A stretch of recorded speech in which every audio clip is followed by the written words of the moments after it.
Hello everyone, welcome and welcome back to my channel. तो guys, आज का part start करने से पहले मैं आपको मेरा हेल्थ अपडेट देना चाहूँगी। आप लोग मेरे बारे में पूछ रहे थे कि मैं कैसी हूँ एंड डॉक्टर अभी दिखा रही हूँ या नहीं। तो गाइज़, मेरा ट्रीटमेंट फिर से स्टार्ट हो गया है। लगभग 3 या 4 दिन हो चुका है मेरा ट्रीटमेंट स्टार्ट हुआ है। तो अभी मेरा ट्रीटमेंट चल रहा है। आई होप जल्दी ठीक हो जाऊँगी एंड आप लोग तो मेरे साथ हो ही, आपका प्रेयर्स मेरे साथ है, तो आई बिलीव मैं जल्दी ठीक हो जाऊँगी। ओके, तो चलिए शुरू करते हैं आज का पार्ट।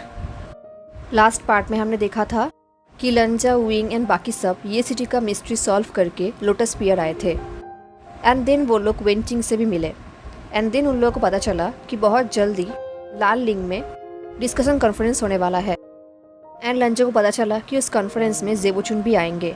इतने सालों बाद पहली बार जेबोचुन गुसू से निकल के किसी कॉन्फ्रेंस हॉल में जा रहे हैं।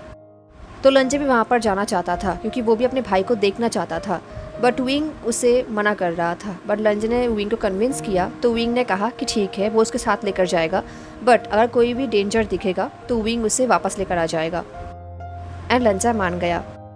उन लोगों को लोटस पियर आए हुए लगभग 1 हफ्ता हो चुका है। इन 1 हफ्ते में विंग एंड उनके सिबलिंग्स बहुत ही बिजी थे, तो लंजा से वो लोग मिल नहीं पाए थे ठीक ठाक। तो लंजा ज़्यादातर टाइम जूनियर्स के साथ ही बिता रहा था। इस तरफ जिन रोसोंग भी लंजा एंड जियान याली के केयर में बहुत जल्दी ठीक हो रहा था। आज डिनर के बाद जब लंजा अपने रूम पे मेडिटेट कर रहा था तब लंजा के रूम पे जियान याली आई। देन लंजा एंड याली लंजा के रूम के बाहर कोर्टयार्ड में बैठे। याली ने कहा, मैं तुम्हें थैंक यू कहना चाहता हूँ। ये सुन के लंजा कन्फ्यूज हो गया। तो याली ने कहा, उन बच्चों ने मुझे बताया है कि कैसे तुमने उन लोगों को ये सिटी में हेल्प किया है। तुमने पूरे कल्टिवेशन वर्ल्ड के फ्यूचर को बचाया है। Thank you so much. ये सुन के लंजा ने अपने हेड को शेक किया और कहा, सुनो जून भी वहाँ पर थे, उन्होंने ही हम सबको प्रोटेक्ट किया है। ये सुन के याली फ्रोन्ड हो गई। याली ने कहा, कितनी फ़नी बात है ना, आशियान ने भी तुम्हारे बारे में मुझे यही बताया है। ये चीज़ बहुत ही फैमिलियर लग रहा है। सुन के याली सोच रही थी विंग ने ये तब किया था जब वो शुयानु केव से वापस आया था। उसने पूरा क्रेडिट लंजा को दिया था एंड यहाँ पर भी विंग ने सेम ही किया है। जब याली ये सोच रही थी, लंजा ने कहा, एंड वैसे भी उन लोगों को प्रोटेक्ट करना मेरा ड्यूटी था, इसके लिए मैं ग्रैटिट्यूड नहीं चाहता। इससे पहले याली कुछ बोल पाती, लंजा ने पूछा, क्या सुन हो जुन ने आपको रोसोंग के माँ के बारे में कुछ बताया है? याली ने कहा, रोसोंग ने मुझे बताया है। ये बोल के याली ने एक डीप ब्रेथ लिया, जैसे कि वो कुछ पूछना चाहती हो बट पूछ नहीं पा रही हो। कुछ टाइम बाद याली ने पूछा, अगर चिंसू का कॉप्स ऐसी घूम रही है, क्या कोई तरीका है उसे रेस्ट करने का? क्योंकि मैं नहीं चाहती कि मेरी बहन डेथ के बाद भी ऐसे सफ़र करे। ये क्वेश्चन लंजा के मन में भी था। लंजा ने कहा, अभी हम कुछ भी नहीं कर सकते। उन्हें रेस्ट दिलवाने के लिए हमें उनका पूरा बॉडी ढूंढना होगा एंड ये भी ढूंढना होगा कि वो क्या चाहती थी, उनका मकसद क्या था। याली ने नोट किया। याली ने कहा, तो उसका हेड, क्या वो लाल लिंग में हो सकता है? याली ने ये क्वेश्चन पूछा, बट याली के क्वेश्चन का मतलब ये था कि क्या सच में जिन गुआंग्याओ ने उसका मर्डर किया है। बट याली ने ये क्वेश्चन डायरेक्टली नहीं पूछा, बट लंजा समझ गया। लंजा ने सिर्फ नोट किया। तो याली ने अपना आइज़ बंद कर लिया। याली ने कहा, देन मेरा हस्बैंड का एक्सीडेंट। लंजा ने कहा, ये शुई यांग का काम हो सकता है। याली ने कहा, मुझे याद है कि कैसे जिन गुआंग्याओ शुई यांग को डिफेंड किया करता था। रुओसोंग ने मुझे कहा है कि तुम्हें लाल लिंग से इसलिए निकाला गया है क्योंकि तुम्हें उनका सच पता चल गया था। क्या ये बात सच है? इसके लंजा को समझ नहीं आ रहा था कि वो क्या कहेगा। वो कुछ बोलना चाहता था पर बोल नहीं पा रहा था। उसने अपने आंखें बंद किया एंड एक डीप ब्रेथ लिया। वो सोच रहा था कि अभी तक तो बहुत सारे लोगों को पता चल गया है कि वो कौन है। अब लंजा और झूठ नहीं बोल सकता, अब वो टायर्ड हो चुका है। तो लंजा ने कहा, मैं मोशेनु नहीं हूँ। उसने अपने सोल को सेक्रीफाइस किया है ताकि उसका रिवेंज मैं ले सकूँ। ये सुन के याली कुछ टाइम के लिए सरप्राइज्ड हो गई। देन उनका एक्सप्रेशन फिर से न्यूट्रल हो गया। उन्होंने पूछा, तो तुम? इसका याली ने कुछ भी नहीं कहा, जैसे कि वो गेस कर चुकी है कि उनके सामने कौन है। लंजा ने कहा, मैं लांग वांगची हूँ। लंजा को समझ नहीं आ रहा था कि उसने ऐसे खुद से याली को ये बात क्यों बताया। याली ही पहली इंसान है जिसे लंजा ने खुद से बताया है। लंजा को पता नहीं उसने ऐसा क्यों किया, बट याली के प्रेजेंस लंजा को अपने भाई का याद दिलाता है। वो याली के सामने सच बोलना चाहता है। याली उसकी बहन जैसी बन चुकी थी।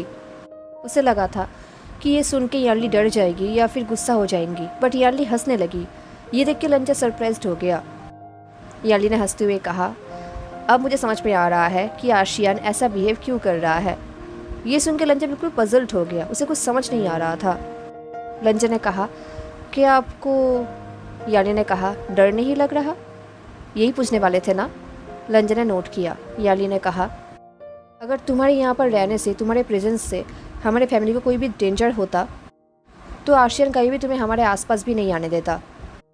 ये सुन के लंजा ने नोट किया, वो समझ सकता है। लंजा ने कहा, बट आपका पेरेंट्स, आपका हस्बैंड। याली ने शाय की और कहा, मैंने तुम्हें पहले भी बताया है कि ये तुम्हारा फॉल्ट नहीं है। हाँ, ये बात सच है कि तुमने वो घोस्ट कुचिन बनाया था, बट अगर तुम वो नहीं भी बनाते तब भी ये सब कुछ होता। वो लोग कोई और रास्ता ढूंढ लेते ये सब करने के लिए, वो लोग कोई डिफरेंट वेपन बना लेते, तो मैं तुम्हें दोषी नहीं मानता। लंजा देख रहा था कि कैसे याली उसे एम्यूजमेंट से देख रही थी। याली ने कहा, तुम्हें देखकर मुझे शियान की बहुत याद आती है, तुम दोनों बहुत सिमिलर हो। ये सुन के लंजा शॉक्ड हो गया। वो सोच रहा था ये सिटी में सिजू ने भी यही बात बताया था, एंड अब याली भी ये बात कह रही है। लंजा एंड विंग सिमिलर कैसे हो सकता है? अगर विंग फायर है तो लंजा वाटर है। याली ने कहा, तुम दोनों एक दूसरे को समझते हो, बट फिर भी तुम दोनों बहुत कुछ समझते भी नहीं हो, है ना? ये सुनकर लंजा ने नोट किया, क्योंकि याली सही कह रही है। विंग लंजा के लिए उसका जीजी था, आई मीन सोलमेट, बट उन दोनों के बीच में बहुत सारी मिसअंडरस्टैंडिंग्स हैं, एंड उन दोनों को नहीं पता कि उन लोग एक दूसरे के साथ कैसे बात करना चाहिए। याली ने कहा, लानर गोंगजा, क्या कहे भी आशियान ने आपको बताया है कि जिस दिन वो फर्स्ट यहाँ पर आया था तब क्या हुआ था? लंजा ने कहा, जियांग वाइन का डॉग्स था, एंड देन वो ट्री। यानी ने स्माइल करते हुए कहा, चाहे सिचुएशन कितना भी बुरा क्यों ना हो, आशियान हमेशा स्माइल करता है, वो अपना पेन अपने स्माइल के पीछे छुपा लेता है। ये सुन के लंजा ने नोट किया। याली ने कहा, वो एक फ्री सोल है, वो प्यार करना जानता है, बट उसे नहीं पता कि जब कोई और उसे प्यार करता है तो वो उस प्यार को कैसे संभाले। उसे लगता है कि वो प्यार डिज़र्व नहीं करता। को पता है, उसने मुझे एक बार बताया था कि किसी से प्यार करने का मतलब एक जगह पर फंस जाना है, बंदी हो जाना है। ये सुनकर रंजन ने एक डीप ब्रेथ लिया। वो सोच रहा था विंग को लगता है कि प्यार एक जेल है। लंजा कभी भी ये नहीं चाहेगा कि विंग प्यार की वजह से एक जगह पर ट्रैप्ड हो जाए। याली ने कहा, मैं अपने पेरेंट्स से बहुत प्यार करती हूँ, बट मैं ये भी जानती हूँ कि आशियान के इनसिक्योरिटीज़ की वजह वो दोनों ही हैं। वॉर के दौरान उन लोगों ने आचिंग को बताया था ताकि आचिंग अपना ख्याल रखे, बट उन लोगों ने आशियान को बताया था ताकि आशियान इस सेक्ट को एंड अपने पूरे फैमिली को प्रोटेक्ट करे। ये सुनकर लंजो का अंदर अंदर गुस्सा आ रहा था। उसे पता था कि मैडम यू बहुत ही जेलस इंसान है। वो जानता है कि मैडम यू बहुत ही बुरी इंसान है, वो बहुत ही बुरा बिहेव करते थे विंग के साथ। अब लंजो को समझ आ रहा है कि विंग के लिए प्यार ट्रैप्ड क्यों है। याली ने कहा, जब आशियान ने सिजू को एडॉप्ट किया तब उसे प्यार का सच्चा मतलब पता चला। तब उसे रियलाइज़ हुआ कि प्यार कोई बर्डन नहीं है, कोई ट्रैप नहीं है। जिस दिन वो पहली बार सिजू को हमारे घर लेकर आया था, उस दिन मैंने उसे पहली बार मेरी माँ के साथ ओपनली फाइट करते हुए देखा था। अब फ्लैशबैक शुरू होता है। वार के बाद लंजा के डेथ के बहुत दिनों बाद एक दिन फाइनली विंग लोटस पियर के दरवाजे पे था। ये देख के याली ने कहा था, आशियान तुम कहाँ पर थे? क्या तुम हर्ट हो? हम तुम्हारे लिए कितने वरीड। बट इसके आगे याली कुछ बोल नहीं पा रही थी क्योंकि विंग का एक्सप्रेशन बहुत ही कोल्ड था, जैसे कि वो स्टोन बन चुका है। तभी वहाँ पर जियांग चंग आया। उसने कहा, हुई वुशियान, तुम किसी को कुछ बोले बिना ऐसे कैसे जा सकते थे?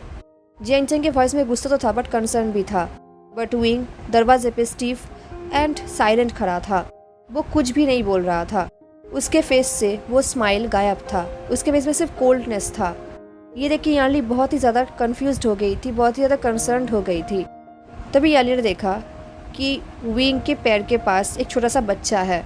याली ने पूछा, आशियान ये कौन है? विंग ने कहा, ये वही युवान है, मेरा बेटा।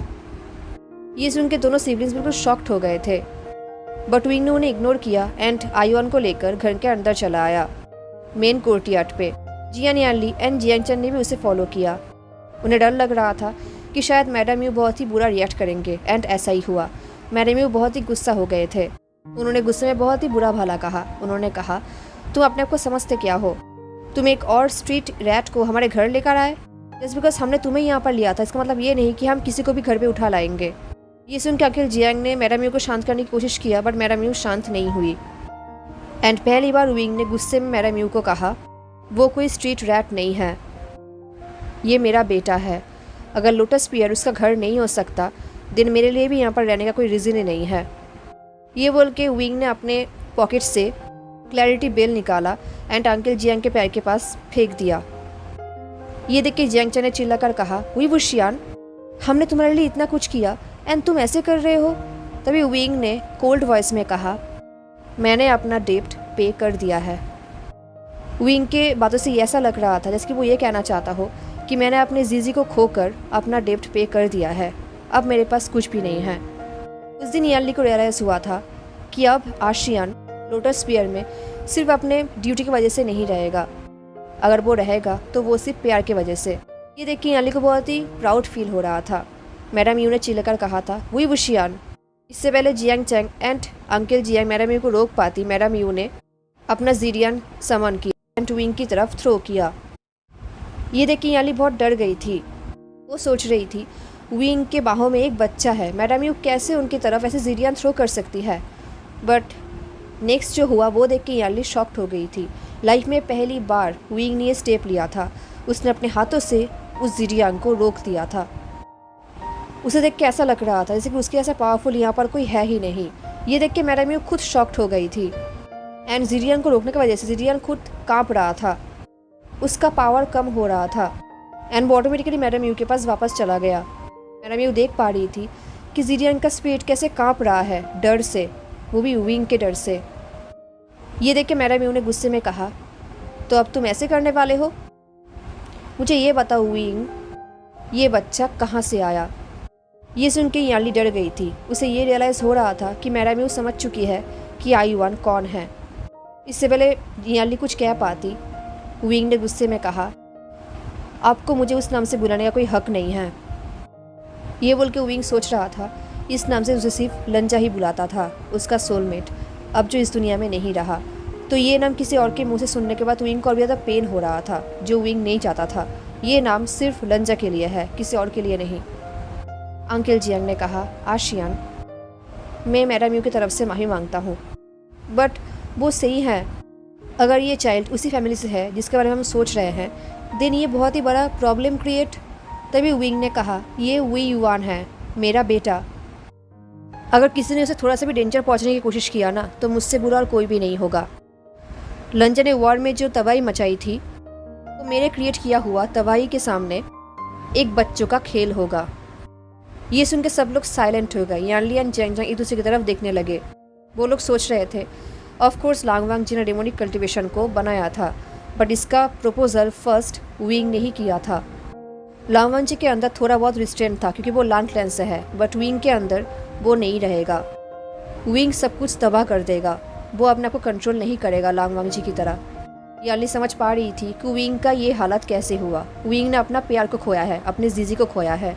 अगर उसने इस बच्चे को भी खो दिया जो उसके सोलमेट का निशानी है, तो सब कुछ तबाह हो जाएगा, कोई भी विंग को रोक नहीं सकेगा। एंड अभी आयुआन के बिना विंग बिल्कुल लॉस्ट हो जाएगा, उसके पास कुछ भी नहीं बचेगा। तो उन्हें कैसे भी करके आयुआन को यहाँ पर रोकना ही होगा विंग के साथ। तभी जियांग चैंग अंकल जियांग के पास गए एंड उनके पैर के नीचे से उस बेल को उठाया एंड विंग के सामने पकड़ा और कहा, इसको मेडिकल रूम पे लेकर जाओ इडियट। इस बच्चे का इतना बुखार है एंड तुम ऐसे मीनिंगलेस मीटिंग्स में टाइम वेस्ट कर रहे हो। एंड ऑल्सो उसे अपना खाना नहीं खिलाना, बच्चे उतना स्पाइसी खाना नहीं खाते, उनके लिए अलग खाना होता है। अब और ज़्यादा स्टूपिड मत बनना। ये सुन के विंग ने फाइनली स्माइल किया। उसने कहा, तो अब तुम ये बोल रहे हो कि तुम्हें बच्चों के बारे में सब कुछ पता है जस्ट बिकॉज तुमने एक बार आर्लिंग को अपने बाहों में पकड़ा था, है ना?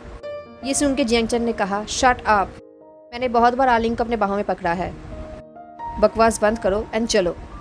तभी यानली ने कहा, आचेंग, आशियान, तुम लोग झगड़ा करना बंद करो और मेरे नेफ्यू को रेस्ट करने दो। आशियान, मेरे साथ आओ, हम आयुआन के लिए एक वार्म बाथ इंतज़ाम करते हैं। ये बोलकर वो तीनों सिबलिंग्स वहाँ से चले गए अपने पेरेंट्स को इग्नोर करते हुए।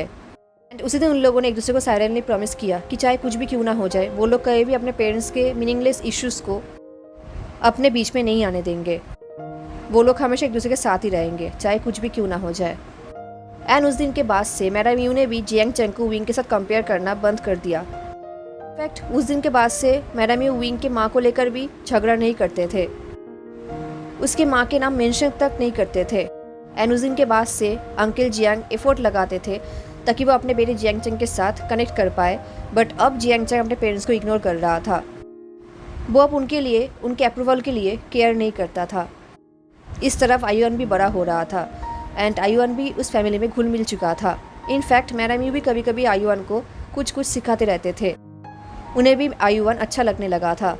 जब भी मैडम यू एंड आयुअन कहीं पर अकेले रहते थे तब शुरू में विंग उन पर नज़र रखता था, ये देखने के लिए कि क्या मैडम यू कुछ कर रही है। पर जब विंग को रियलाइज़ हुआ कि मैडम यू कुछ भी नहीं करेंगी, वो जेन्युइन है, तब जाके विंग ने नज़र रखना बंद कर दिया। एंड उस दिन के बाद से किसी ने भी विंग का उस बिहेवियर के बारे में मेंशन नहीं किया। तो बिहेवियर उस दिन विंग ने आयुअन को लेकर madam you and uncle Jiang के साथ किया था। बट उस दिन के बाद सब लोग ये समझ गए थे कि विंग के प्यार को कोई भी ऐसे हल्के में नहीं ले सकता। विंग का प्यार बहुत ही स्ट्रांग है। फ्लैशबैक ख़त्म होता है। लंचा ने कहा, आप ये सब मुझे क्यों बोल रहे हैं? यार्ली ने कहा, मैं उसके लिए बहुत ही वरीड हूँ लारा गोंगजा। मेरे भाई ने कुछ कुछ सहा है। वो पहले एक ऑर्फन था एंड देन मेरे बाबा उसे इस घर पे लेकर आए। इस घर पे उसे हमेशा लगता था कि वो एक बर्डन है एंड आशियान लोगों के मन की बात ठीक से पढ़ नहीं सकता। एंड जितना मैं आपको जानती हूँ, आप भी अपने फीलिंग्स को ठीक से बताते नहीं। ये सुनकर लंचा सोच रहा था कि क्या यार्ली को पता है कि लंचा विंग के बारे में क्या सोचता है, उसके दिल में क्या फीलिंग है, एंड मोस्ट इम्पॉर्टेंटली क्या यार्ली इस फीलिंग को अप्रूव करती है। लंचा ने कहा, आपको डर नहीं लग रहा कि अगर विंग मेरे साथ रहेगा तो उसका रेपुटेशन ख़त्म हो सकता है? यार्ली ने कहा, इन कुछ दिनों में मैंने आशियन को बहुत हैप्पी देखा है। बहुत साल बाद मैंने उसे इतना हैप्पी देखा है एंड मुझे इसका रीज़न पता है। इसका रीज़न तुम हो। तो हमारे लिए सिर्फ यही मैटर करता है। दिन कुछ टाइम बात करने के बाद यार्ली वहाँ से चली गई एंड लंचा सोच रहा था कि यार्ली एक्चुअली क्या कह रही थी। लंचा को लग रहा था कि शायद यार्ली विंग के मन की बात को जानती है। तो अगर ऐसी बात है तो क्या विंग के मन में भी लंचा के लिए वैसा ही फीलिंग है जैसा लंचा के मन में विंग के लिए है? ये सोचते हुए लंचा को कहीं ना कहीं थोड़ा बहुत हैप्पी फील हो रहा था, थोड़ा बहुत उसे होप दिख रहा था। बट लंचा को ये भी पता है कि उन दोनों के बीच में बहुत सारे सीक्रेट्स हैं। उन्हें पहले वो सब कुछ क्लियर करना होगा, अदरवाइज वो लोग आगे नहीं बढ़ पाएंगे। लंचा कुछ ही दिनों में अपने भाई को देखने वाला है एंड लंचा ने अपने को प्रॉमिस किया है वो अपने भाई एंड विंग के साथ क्लियरली बात करेगा, सारा सीक्रेट, सारे मिसअंडरस्टैंडिंग्स क्लियर करेगा एंड शायद उसके बाद उसका भाई उसे माफ़ कर दे। एंड अगर सारा सच जानने के बाद भी विंग उसके साथ आगे बढ़ना चाहेगा तो लंचा कोई स्टूपिड नहीं है जो विंग को मना करेगा। वो सबको सच सच बता देगा, बट टाइम आने पर। नेक्स्ट डे अर्ली मॉर्निंग को विंग लंचा के दरवाजे पे नॉक कर रहा था। अभी बहुत ही अर्ली मॉर्निंग था। लंचा ने एक्सपेक्ट भी नहीं किया था कि इतने जल्दी विंग उठेगा एंड उसके दरवाजे पे नॉक करेगा। लंचा बहुत ही शॉक्ड हो गया था। उसने कहा, विंग क्या बात है? विंग ने फ्रस्ट्रेटेड होकर कहा, एक प्रॉब्लम हुआ है। निये मिंगजे यहाँ पर आए हैं एंड वो तुमसे बात करना चाहते हैं। मैंने बहुत कोशिश किया था कि जियांग चैंग उन्हें रिफ्यूज़ कर दे, बट इसका आगे विंग कुछ भी नहीं कह पाया। बट लंचा समझ गया। लंचा जानता है कि जियांग चैंग को नहीं पता कि लंचा एक्चुअली में कौन है, तो उसके पास कोई रीज़न ही नहीं है निये मिंगजे को रोकने का। एंड लंचा को ऐसा लगता है कि अगर जियांग चैंग को पता चल गया कि मो शेन लांगवांग जी है तो शायद वो खुद लांगवांग जी को निये मिंगजे के हाथ में सौंप देगा। लंचा ने कहा, मैं उनसे बात करूँगा। ये बोलकर लंचा ने एक रीअश्योरिंग नोट किया। विंग ने कुछ टाइम के लिए लंचा को स्टडी किया एंड देन उसने भी नोट किया। फिर विंग ने कोल्ड वॉइस में कहा, एंड वैसे भी मैं भी ये देखना चाहूँगा कि वो कैसे मेरे ही घर पे तुम्हें हार्म करने की कोशिश करते हैं। लंचा ने विंग का ये रूप पहले भी देखा था, बट जियान यार्ली को डिफेंड करते हुए, बट अब विंग लंचा को भी ऐसे डिफेंड कर रहा था। ये देख के लंचा को अंदर अंदर बहुत अच्छा लग रहा था, बहुत ही स्पेशल फील हो रहा था। इस तरफ जियांग चैंग जो निये मिंगजे के सामने बैठा हुआ था। जियांग चैंग मो शेनु को लेकर केयर नहीं करता, बट ऑफकोर्स मो शेनु अभी उसके क्लैन में है and Jiang Cheng clan leader है। कहीं ना कहीं ये मैटर उसके ईगो के ऊपर था। वो अपने ही सेक्ट में अपने ही लोगों को हार्म होते हुए नहीं देख सकता। एंड वैसे भी नियो मिंगजे की तरफ जियांग चैंग को थोड़ा बहुत गुस्सा था नाइट हंट को लेकर। बट एनीवेज फाइनली लंचा एंड विंग उस मीटिंग रूम पे आए जहाँ पर जियांग चैंग एंड निये मिंगजे था। लंचा बस यही होप कर रहा था कि आज निये मिंगजुए लान हुई इनके बात सुनकर ही यहाँ पर आए हैं एंड शायद आज निये मिंगजू उसके ऊपर थोड़ा बहुत ट्रस्ट भी करेंगे। उस रूम पे आते ही विंग ने एक पोलाइट ग्रीट करते हुए कहा, चिफंग जुन, आपकी रिक्वेस्ट है, हम मो गंगजा को यहाँ पर लेकर आए हैं। क्या आप हमें बता सकते हैं कि आप उनसे किस बारे में बात करना चाहते हैं? उसके वॉइस में एक थ्रेट था, उसके आइज़ में एक मर्डरस लुक था। निये मिंगजू ने कहा कि मैं इस डेमोनिक कल्टिवेटर से अकेले में बात करना चाहता हूँ। विंग ने कहा, नहीं। ये सुन के निये मिंगजू ने ग्लेयर किया। निये मिंगजू ने कहा, तो आप क्या चाहते हैं, मैं उसे अपने साथ चिंझे लेकर जाऊँ? ये सुन के जियांग चैन ने वार्निंग देते हुए कहा, विथ ऑल ड्यू रिस्पेक्ट चिफंग जुन, मेरी ही सेक्ट में आप मेरी ही सबॉर्डिनेट को ऐसे ऑर्डर नहीं कर सकते। अब विंग, निये मिंगजू एंड जियांग चैन एक दूसरे की तरफ ग्लेयर करने लगे। सिचुएशन बहुत ही हॉट हो रहा था। इसको शांत करने के लिए लंचा को बोलना ही पड़ा। लंचा ने कहा कि वो अकेले में बात करना चाहता है। उसने विंग की तरफ भी नोट किया। अब उस रूम पे सिर्फ लंचा एंड निये मिंगजू था एंड विंग कोर्टयार्ड के बाहर ट्रेनिंग कर रहा था। एक्चुअली वो एक एक्सक्यूज़ था, वो वहाँ से लंचा एंड निये मिंगजू की तरफ नज़र रख रहा था। वो उनके बात को सुन नहीं सकता था पर उन्हें देख सकता था। निये मिंगजू ने कहा, शायद उसे तुम्हारा रियल आइडेंटिटी पता है। लंचा ने कुछ कहा नहीं, वो बस ये सुनने के लिए वेट कर रहा था कि निये मिंगजू यहाँ पर क्या कर रहा है। निये मिंगजू ने कहा, अगर तुम डिस्कशन कॉन्फ्रेंस में गए तो क्या तुम अपने सच को सबके सामने बोल पाओगे? ये सुन के लंचा शॉक्ड हो गया। उसने एक्सपेक्ट नहीं किया था। निये मिंगजू एक्चुअली उसका हेल्प मांग रहे हैं। लंचा ने कहा, मैं कोशिश कर सकता हूँ बट मुझे डेमोनिक कल्टिवेशन यूज़ करना होगा। ये सुन के पहले निये मिंगजू थोड़ा बहुत इरिटेट हो गए। देन उन्होंने कहा, किसी को हार्म मत करना, बस इतना ही। ये सुन के लंचा ने शाय किया। निये मिंगजू ने कहा, एंड वैसे भी मैं तुम्हें थैंक यू कहना चाहता हूँ क्योंकि तुमने उस दिन मेरे बेटे को बचाया था। ये सुन के लंचा सरप्राइज नहीं था। वो जानता है कि निये मिंगजू कैसा इंसान है एंड वो बहुत ही स्ट्रेट फॉरवर्ड इंसान है। तभी निये मिंगजू ने कहा, बट मैं तुम्हें वार्निंग देना चाहूँगा कि तुम उसके दिमाग में तुम्हारे डेमोनिक कल्टिवेशन का ऐसे क्रेजी आइडियाज़ मत देना। ये सुन के लंचा ने निये मिंगजू की तरफ देखा और कहा, क्या उसे आपके सेट के टोम के सच पता है? ये सुन के निये मिंगजू चुप हो गए। देन निये मिंगजू ने कहा, तुम लकी हो कि हमने उसे उसके माँ के डेथ के बारे में सच नहीं बताया है, अदरवाइज तुम मुझसे कभी बात भी नहीं कर पाते। ये सुन के लंचा को गुस्सा आ रहा था। निये मिंगजू इस बात को कैसे उठा सकते हैं, वो भी लंचा के सामने? क्या निये मिंगजू को नहीं पता कि जिंगी के माँ लंचा के लिए कितने क्लोज थी? वो लंचा के लिए क्या थी? वो उसके माँ को लेकर लंचा को थ्रेट दे रहा है। उनकी हिम्मत कैसे हुई? लंचा ने कहा, मेरे तांग जिए के डेथ के सर्कमस्टेंसेस आपके अंडरस्टैंडिंग के बाहर है। अगर आप मुझे सच बता भी देंगे तो इस सच के वजह से सबसे ज़्यादा हर्ट आपका बेटा ही होगा। ये सुन के निये मिंगजू ने एक गिल्टी लुक दिया। उसने कहा, माफ़ करना, मैंने कुछ ज़्यादा ही बोल दिया, मुझे ऐसा नहीं कहना चाहिए था। ये सुन के लंचा फ्रॉन्ट हो गया। निये मिंगजू के बिहेवियर में कुछ ऑड सा था जो लंचा को समझ नहीं आ रहा था। पहले निये मिंगजू बहुत ही गुस्सा हुआ करते थे बट अब वो बहुत ही समझदार हो गए हैं। तभी लंचा का नज़र निये मिंगजू के तलवार बक्शिया के ऊपर गया। अब उसे रियलाइज़ हुआ कि निये मिंगजू अब ऐसा बिहेव क्यों कर रहे हैं। निये मिंगजू भी रिसेंटफुल स्पिरिट से अटैक्ड हैं एंड ये सब वॉर के बाद हुआ है। निये मिंगजू भी तलवार के स्पिरिट से सफ़र कर रहे हैं, इसलिए वो ऐसा बिहेव कर रहे हैं। निये मिंगजू ने कहा, मैं सिचन को तुम्हारे बारे में बहुत जल्दी बताऊंगा। ये सुनकर लंचा शॉक्ड हो गया। लंचा ने कहा, बट आपने ही तो कहा था कि आप उसे हर्ट नहीं करना चाहते। निये मिंगजू ने कहा, एंड मैं उससे कुछ सीक्रेट भी नहीं रखना चाहता। बहुत सारे लोगों को ऑलरेडी पता चल गया है कि तुम कौन हो एंड मैं चाहता हूँ कि ये सच उसे मुझसे पता चले, इससे पहले कोई और उन्हें बता दे। लंचा ने पूछा, एंड आप उन्हें कब बताएंगे? निये मिंगजू ने कहा, डिस्कशन कॉन्फ्रेंस के बाद। तभी निये मिंगजू ने कोर्टयार्ड के बाहर विंग की तरफ देखा और लंचा से कहा, अपने उस बॉडीगार्ड को कन्विंस करो ताकि वो तुम्हें गुस्सू आने दे। ये सुनकर लंचा सोच रहा था, वो ऑलरेडी प्लानिंग कर रहा था कि वो छुपके से ज़ेबोजुन के पास जाएगा मीट करने के लिए। बट अब जब निये मिंगजू खुद ये ऑफ़र कर रहे हैं तो लंचा डिनाई नहीं करना चाहता। लंचा ने पूछा, वो कैसे है?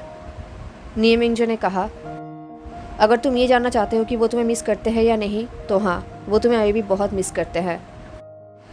देखो वांग जी, मुझे एंड सिचन को बहुत दिन बाद पता चला कि ऐसे बहुत सारी चीज़ें हैं जो हम मिस कर रहे हैं। अगर तुम प्रॉमिस करते हो कि तुम फिर से पास्ट को रिपीट नहीं करने दोगे एंड तुम्हारे एक्शन की वजह से हमारा फैमिली हार्म्ड नहीं होगा, देन किसी न किसी दिन हम तुम्हें माफ़ कर ही देंगे।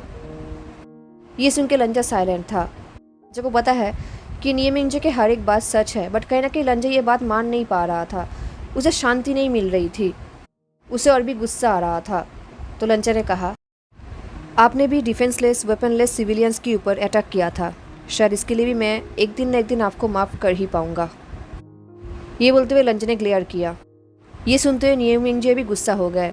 उन्होंने कहा, तुम अभी भी उन ओएन डॉग्स को लेकर डिफेंड कर रहे हो? लंजा ने कहा, ये वही लोग थे जो कि कल्टिवेटेड नहीं थे बल्कि एल्डर एंड चाइल्ड थे। नियमिंजे ने कहा, हमें पता था कि वो लोग कुछ ना कुछ छुपा रहे हैं। उन लोगों ने तुम्हारा कितना ब्रेन वॉश किया है। तभी लंजा ने कहा, ब्रेन वॉश मेरा नहीं, आपका एंड बाकी सेक लीडर्स का हुआ है। नियमिंजे ने कहा, वो लोग उतना भी इनोसेंट नहीं है जितना तुम कह रहे हो। लंजा ने कहा, एंड आपको ये किसने बताया है? नियमिंजे ने कहा, हमारे पास प्रूफ।